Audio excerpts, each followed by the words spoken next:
Muy buenos días, el tema de hoy es funciones como cristianos. Vamos al libro de Mateo capítulo 6. Mas tú cuando oras, entra en tu aposento y cerrada la puerta, ora a tu Padre que está en secreto, y tu Padre que ve en lo secreto te recompensará en público. Funciones como cristianos. Mire que aún el mismo Señor Jesús nos enseña que debemos orar. Orar, que hay en otras partes en la palabra que dice algunos orar sin cesar. Orar en todo tiempo. Usted y yo cuando salgamos de nuestros hogares, aún que ya tenemos un tiempo de devocional, de oración, de clamor delante de la presencia del Señor, debemos orar. Va en el bus, en el transporte público, aún usted va en su automóvil, en la moto, donde vaya. ¿Por qué? Es importante orar para que el enemigo no nos coja desprevenidos. Ir orando en todo tiempo, colocar esos pensamientos, esa situación, esa circunstancia delante del Señor, presentarle al Señor el lugar donde usted va, con quién va a compartir, con quién se va a encontrar, para el sitio donde usted va, colocarlo delante del Señor, hablar con el Señor en todo tiempo. Orar es eso, hablar con Dios, hablar con Él en todo tiempo. Por eso el mismo Señor Jesús nos habla que la palabra dice, mas tú, cuando ores, entra a tu aposento y cerra la puerta, ora a tu Padre que está en secreto, y tu Padre que ve en lo secreto te recompensará en público. Es poder en usted y yo primeramente salir bajo cobertura, y esta cobertura es lo que usted sale en la mañana. Así como cuando usted está saliendo de su casa y usted ve que está lloviendo, usted automáticamente dice, necesito un paraguas para cubrirme. Y usted busca algo con que pueda cubrirse la cabeza para no mojarse en el momento que usted salga para donde vaya. Igualmente debemos hacerlo la oración, que usted pueda levantarse 10, 15, 20 minutos, media hora antes de usted de lo acostumbrado, para que usted pueda tener ese tiempo de intimidad con Dios. Por eso ahí mismo Señor Jesús dice, entra en tu aposento y cerrada la puerta, ora a tu Padre que está en secreto. O sea, usted tiene que tener ese tiempo de intimidad y dice cerrar la puerta. O sea, usted y Dios hablando, diciéndole, comentándole lo que está viviendo, lo que está pasando, lo que quiere hacer, lo que quiere dejar de hacer. Todas circunstancias, primeramente, como cristianos, una de las funciones es orar. Orar por todo, no quejarse, no criticar, no murmurar. Y es que ahora esta situación, es que ahora este país, ahora este gobierno, es que este sueldo, es que este jefe, es que esta esposa, este esposo. No, orar. Orar, colocarlo delante del Señor. Señor, yo te entrego esta carga, esta debilidad, esta fortaleza, esta ansiedad, esta inseguridad, este temor, estos pensamientos, aún mi esposa, mi esposo, mis hijos, Señor, mi carácter, mis deseos, todo entréguelo delante del Señor y le puedo asegurar que el Señor viene y obra a través de su vida, siempre y cuando haya esta disposición en su vida, porque ahí mismo lo encontramos. ¿Qué consigue usted con la oración perseverante? Lo podemos mirar en el libro de Lucas capítulo 18, donde habla sobre el juez injusto, que esta viuda fue persistente en la oración, fue persistente pidiéndole al juez injusto, y dice el juez injusto que pronto esta mujer venga a colmarme la paciencia, voy a conceder lo que me está pidiendo. ¿Qué quiere decir? Eso se nos lleva a usted y a mí a la persistencia en la oración. Si somos persistentes con el Señor nos escucha, pero tenemos que tener mucho cuidado con ser persistentes en la oración, no que se nos convierta en un capricho, algo que queremos, que yo quiero que Dios me dé esto, pero es que quiero que me lo dé, y quiero que me lo dé en el momento ya, y yo lo quiero ya, y yo. No, así el Señor no funciona. Debe haber un corazón humilde delante del Señor, un corazón humillado, rendido totalmente a los pies de Jesús, y poder tener esa oración clara y concisa delante del Señor, para que el Señor conceda lo que usted y yo anhelamos y queremos. Debemos tener también en cuenta que dentro de las funciones como cristianos, al orar, no siempre lo que usted y yo pedimos se nos va a conceder. ¿Pero por qué? No es que Dios no quiera darnos o no, Dios no esté atento. Es que hay cosas que no nos conviene. No nos conviene que el Señor nos la dé. Algunas veces para que no quiere que nos perdamos, otras cosas para que quiere protegernos, otras cosas que nos quiere resguardar de algo que estamos pidiendo, pero para Dios no es agradable. Entonces no quiere decir que el Señor no esté atento, no quiera concederlo. Él lo quiere conceder, pero siempre y cuando usted y yo estemos dispuestos a hacerlo. Ya que usted y yo como cristianos es esencial para nuestro desarrollo y evolución, poder entrar en esa sumisión delante de la voluntad de Dios y poder entrar a pedirle al Señor con humildad y es someternos a la voluntad de Dios, el cual le da un propósito a nuestra vida.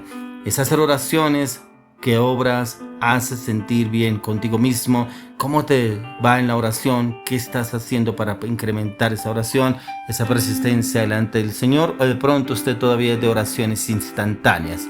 Una oración de 2 minutos mientras que me estoy bañando, mientras que me estoy vistiendo, mientras que me estoy lavando los dientes, como que ahí hago una oración y ya estoy hablando con Dios. No, Dice ahí en la misma palabra, lo que estamos leyendo inicialmente: entra en tu lugar secreto, en tu aposento, y cerra la puerta, ora a tu Padre, y tu Padre que ve en secreto lo tuyo te responderá. Por eso debemos tener tiempo de calidad delante del Señor, para que el Señor entre y nos responda.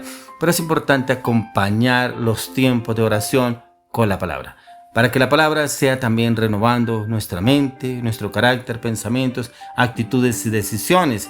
Y en la palabra es donde podemos encontrar ese cambio, esa transformación en cómo orar. No siempre hacer las mismas oraciones repetitivas, sino que pueda estar la palabra para acorde a la palabra, poder declararlo y pedirle al Señor.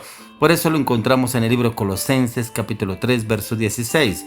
La palabra de Cristo mora en abundancia en vosotros, enseñándoos y exhortándonos unos a otros en toda sabiduría, cantando con gracia en vuestros corazones al Señor con salmos e himnos y cánticos espirituales. El Señor nos lleva a que la palabra es la que viene y mora en nuestros corazones. Y esta palabra viene y nos exhorta, pero también nos enseña. Por eso, como hemos hablado en varios devocionales y prédicas, como lo dice el apóstol Pablo, mirando a cara descubierta como en un espejo. Esa es la palabra. La palabra es la que nos puede mirar a usted y a mí cómo estamos obrando y actuando. Cada vez que miramos el libro de Proverbios, encontramos sabiduría. Habla del necio, habla del soberbio, habla del orgulloso, habla del altivo, habla también el que se deleita en el pecado, habla también el que se deleita en el vino, habla también el que se deleita en las cosas del mundo. Y cómo lleva a confrontarnos en qué estamos obrando mal, pero también en que lo pongamos por práctica y que no solamente quede en lo que leímos, sino que nos enseña la palabra. Porque aquí está exhortándonos unos a otros en toda sabiduría. Y en toda sabiduría es qué me habla el proverbio de hoy, qué me habla el devocional hoy, qué me habla la palabra de lo que el Señor estoy viviendo en este tiempo, en este momento. De pronto, ¿será que me habla en cuanto al carácter, las decisiones, las situaciones que estamos obrando, estamos actuando, cómo lo estamos haciendo? Ya que usted y yo seremos testigos de Cristo siempre y cuando Él habite en nosotros acorde a la palabra.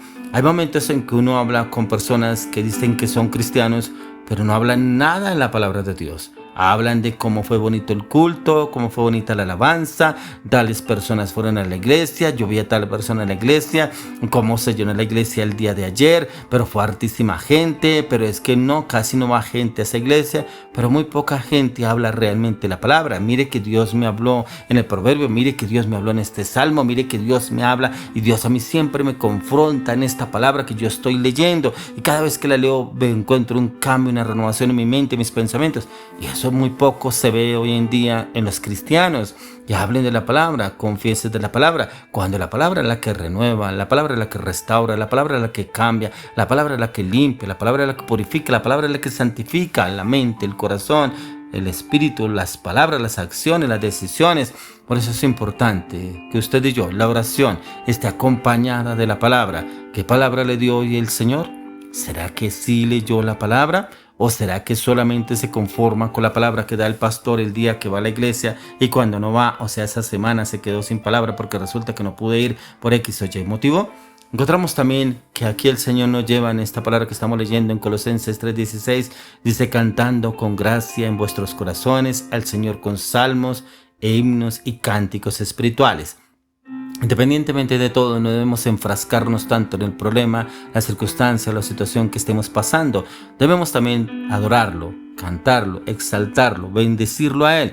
Si pronto usted no se sabe alguna canción de alabanza, adoración, ponga alguna canción y vaya imitando la letra. O hable con su propio corazón, hable lo que el Señor le dicta en el corazón. Señor, te alabo, te adoro, te glorifico, te exalto, te amo, te magnifico, te bendigo. Cuando el Señor lo que más anhela y espera de usted y de mí es que lo adoremos, lo glorifiquemos, lo honremos, lo exaltemos, lo bendigamos a Él, porque somos la creación perfecta de Dios. Pero a veces, como creación perfecta de Dios, se nos olvida quién es nuestro creador, quién fue el que nos formó desde antes de la creación del mundo, quién nos tenía pensados a usted y a mí antes de la creación del mundo. A veces se nos olvida que el Señor dice que antes, desde que naciéramos en el vientre, Él ya nos estaba formando, y es precisamente por eso es que debemos honrarlo, adorarlo, glorificarlo, exaltarlo, amarlo, bendecirlo por toda situación que estemos pasando. Te doy gloria, honra, honor, poder y majestad, Señor. Por eso, dentro de las funciones como cristianos está la oración. Dentro de la oración está la meditación y el estudio de la palabra, memorizar textos bíblicos, pero también la adoración para glorificarlo y exaltarlo a Él en Cristo Jesús.